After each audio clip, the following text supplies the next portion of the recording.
Now, mobile phones can be a real distraction in life, whether you're meant to be having a conversation with a loved one, paying attention in class, or maybe doing your job. Phones can get in the way, Jo. Phones can get in the way. Sorry, my apologies, sorry. Where are we up to? Oh yes, that's right, yes. There has been an ongoing battle over phones in this studio, but also in classrooms across the country. And now most jurisdictions have a partial ban. But as students return after the Easter break, what are the pros and what are the cons of schools going phone free? Joining us now is Andy Myson, co-president of the ACT Principals Association and a current principal of a school in the ACT, and also Joanne Orlando, a researcher in digital literacy and wellbeing at Western Sydney University. Good morning to both of you. Hello. Welcome. Apologies for my brief distraction at the start.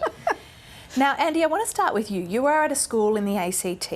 There's no formal ban there, but your school has decided to go phone free. You don't say ban, you've gone phone free, and this has been in place now. You've had the first week of it. How's it gone?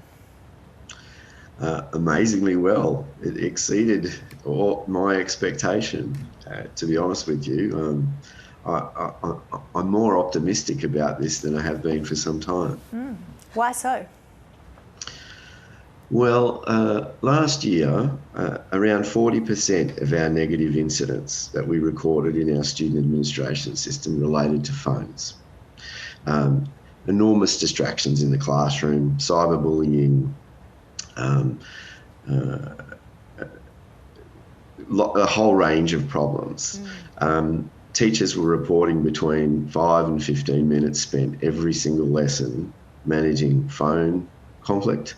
And I saw your interaction there, first up, Fauzia. That was a very respectful interaction. And Joanna, you put your phone away almost straight away. Let me tell you that's rarely the case with teenagers. It's often more complex and difficult than that. So look, we surveyed our parents and our staff, and there was overwhelming support for an intervention. And the other factor here is that phones are incredibly addictive. And I think there's a lot of evidence to support that now. And why would we put these expensive addictive devices in the hands of our teenagers who are just learning? Really, they're just they're just developing as adolescents. They don't have the same capacities to make judgments about what's good for their own health and well-being to the same extent that adults do. I think just like other sensible parenting decisions, we need to scaffold. And we need to put supports in place to help our young people learn how to manage themselves and how to manage these really addictive and potentially dangerous devices. And so, look, it's interesting, Andy, that you say that we need to actually teach them how to learn and how to handle these addictive devices. And Joanne, that's something that you really attest to as well, isn't it? You're not so much in favour of a ban, but you think that we need to teach our children how to deal with devices like phones or iPads or laptops. Yeah, absolutely. That should be front of mind. Like, we know, you had your kind of fun thing, but that's not uncommon, is it? In the workplace, everywhere we go. And problematic mobile phone use has been identified by the Australian Psychological Association as one of the biggest behavioural issues that we're facing as a nation. Right. They're not talking about children, they're talking about adults.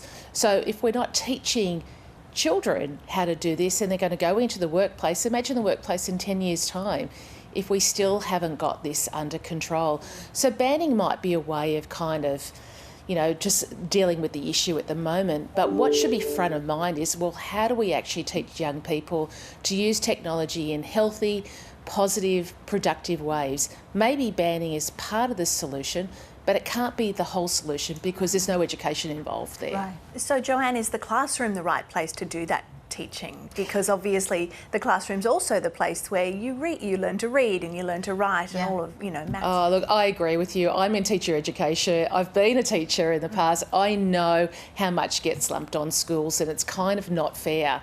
But it's not happening in the home either. I do a lot of research in family homes, and parents don't know what to do either, and that's part of the reason why bans are quite popular with parents, because they just don't know what to do. It's passed on to the schools. Schools are completely overloaded. So it is a very difficult situation for schools. I completely am on board with that. So, Andy, just going back to this ban, and the ban, is during the time that school is on, of course. How does that address the issue of online bullying? Well, I don't think it does entirely. That issue, wherever there's access to phones, devices, and social media, that will occur. What it does do is reduce the incidence of that during school hours. Schools are still dealing with the fallout of what happens in cyberbullying over the weekend, but it does reduce it. And actually gives students, I think, a window of time during the school day where they can practice other interpersonal skills. They can develop their social and personal capabilities.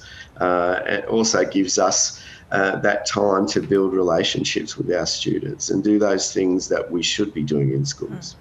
But Andy, what about that argument that perhaps having a phone-free school or enforcing a ban doesn't necessarily equip kids to go home and live in a world where phones are very much a part of the reality? So my response to that is, why is that the school's responsibility? Joanne is exactly right. We've had decades of increasing complexity and responsibility put on schools. It's up to schools to manage everything really, a very complex curriculum, and every time there's a new social dilemma, the first response is, well, schools will educate our students. Well, the fact of the matter is that we're not really resourced to do that. Our teachers aren't really trained to do that. It's everybody's responsibility, in my view. We don't allow our students to drive until they're 16 or 17. We don't allow them to drink or to vote until they're much older. I think this is the same. I think we actually need to gradually introduce these types of devices into our young people's lives, and I think parents and society also have responsibilities to support the healthy practices around phones and devices. That's a really Shouldn't good be point, just left to isn't schools. it, Joanna? Earlier on you mentioned that what are adults doing? And that's, I suppose, something that we need to kind of take on ourselves as well. The fact that we might be cooking dinner, but then we're scrolling through something instead. We're talking to someone, but we're still on our phones as well. And I suppose it's one thing that I'm particularly learning with my teenager. Whatever you say, you need to do as well. So how much do parents have to set the example as well? Oh, I think they should be doing it all, but it's just not what's happening, and parents aren't equipped either. And if you think the average age of getting your first mobile phone in Australia is around 10. And often it's for the safety of children when they're going to and from school, but often there's also a lot of pressure on children to be part of this kind of tech world. The children are coming, there's pressure on children to use technology so much, and it's kind of being endorsed by families, it's being endorsed by so many aspects of life, yet there's no education, there's no one teaching a child how to use social media well or how to use a phone well. There's no one teaching them, and while it is an everyone problem, I agree with Andy, it shouldn't be the thing of schools either, but where does it actually happen? Because it's not happening, and if we want to look after this generation of young people, there has to be another solution. Yeah. Joanne Orlando and Andy Meissen, it's a fascinating discussion. I'm sure one that will continue on as well. Thank you so much for your time. Thank you. Thank you. Thank you.